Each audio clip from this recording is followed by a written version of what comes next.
రైతు లేనిదే రాజ్యం లేదని, రైతు లేనిదే రాజ్యం లేదని ఎద్దుల గంటలు మ్రోగినప్పుడే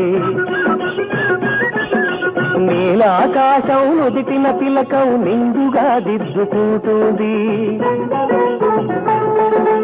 రైతు పాదమే రామపాదమని పిల్లగాలులు పాడినంతనే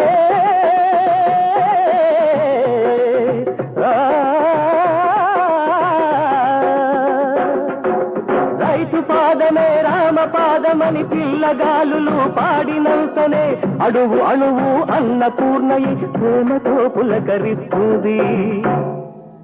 మమతల మాగాణి మన